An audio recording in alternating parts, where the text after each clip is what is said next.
What do you make of what went down between Stenhouse and Busch, and do you think it's something that is worth NASCAR stepping in here to try to mitigate the situation? Well, one thing I think absolutely that the event that was last night needed something like this to happen, and I think we all had that feeling after lap 2. Unfortunately, we had to wait another 198 laps. But I think NASCAR does have to step in, unfortunately, because you have to, when you set a precedent, you have to follow it. So obviously, last year with Matt Crafton and Nick Sanchez as well, with the threats and stuff like that, I assume Ricky Stenhouse's father is going to get his hard card pulled, I believe, or if that's what it's called, I apologize if it's not, just because of that fight. But I mean, I like, with all due respect, I think Kyle Busch is the GOAT. I think he's really the greatest to ever do it in this sport. But sometimes when you run your mouth like that, like Kyle Busch has about Ricky Stenhouse Jr. for as long as he has, I mean, I remember videos where Kyle Busch was talking to kids, calling him Recky Spinhouse and stuff like that. I don't know if you remember that. Like, this wasn't just the lap 2. This was years of Ricky Stenhouse finally being like, okay, now it's time. This is an exhibition race. This doesn't really matter. I'm going to really show my displeasure with Kyle.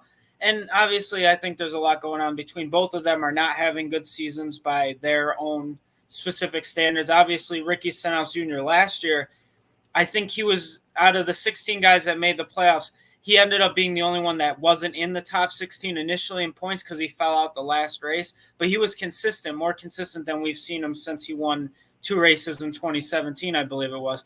So for him, he's got to be frustrated. He's down in 24th, 25th in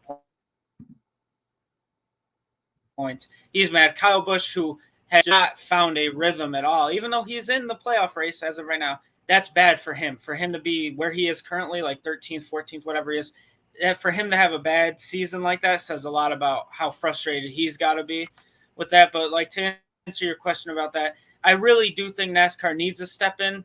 It's great for the media attention. I know Jordan Bianchi from The Athletic had like 4.2 million views on his X post of the video of the fight from his scene. Obviously, we saw Davey got knocked down. I hope he's okay. We saw the memes about Bob Pockrass. Stuff like this is great for the sport. But unfortunately, we're talking a lot about the fight and not about the product that happened on the track. So I know we'll get into that a little bit. But the fight, I think NASCAR has to do some stuff. They set precedents with fights that have happened over the last couple of years. They have to follow it, regardless of if it's an exhibition race or not.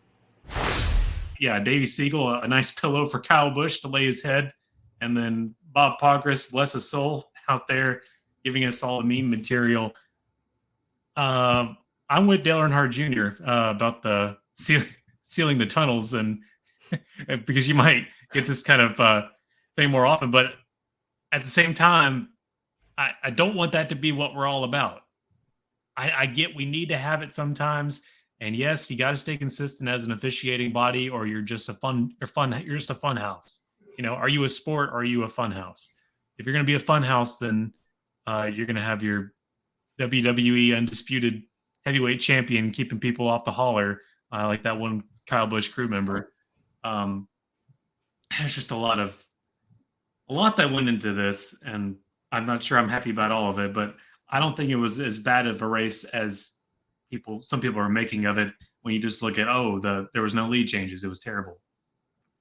Well, to be fair, I think Kyle Busch was actually WWE 24/7 champion for like 24 hours or something. That was the whole deal after he won his second Cup championship. I know nothing about the world of wrestling or WWE or any of that, but I do remember that being a thing for a little while on NASCAR Twitter.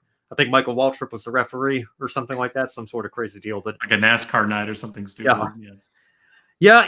I get what you're saying, Matthew. I think that, there is certainly a precedent that was set last year with the Grafton deal. And, if NASCAR were to go so far as a suspension here, I don't know if that's necessarily warranted because, I mean, look, I understand people brought up the 79 Daytona 500, like fights have been a part of this sport, ever since it was put on the map with that most famous fight with Yarborough and Allison. But, I will take drivers exchanging words and even, landing a punch or two outside the cars than trying to retaliate with their cars. I understand that you're not hitting the speeds at North Wilkesboro, but you're hitting at certain other tracks. But I think it's certainly the danger element of that can't be understated no matter where you are. So I think that, retaliation or right rear hooking. Not that that's what Kyle Busch did. He just, got into Stenhouse. And if anything, Stenhouse, I think, put himself in the wall when he overcorrected. He certainly had some help with Busch instigating that. But, I think that if anything, maybe just I don't know if Stenhouse is going to escape a fine for landing a punch on Kyle or whatever the case may be. And of course, I hate seeing, crew members and media members as well. I think, like you said, Matthew, Davey Siegel got a cut on his elbow or something. He posted to social media. Bob Pockris, that face is going to be a meme for the rest of a year, no doubt. Him getting caught up in all that. So of his course, profile picture. Yeah. New profile picture. There you go. With it. So yeah. So I mean, you never want to see those kinds of people getting involved in stuff like this.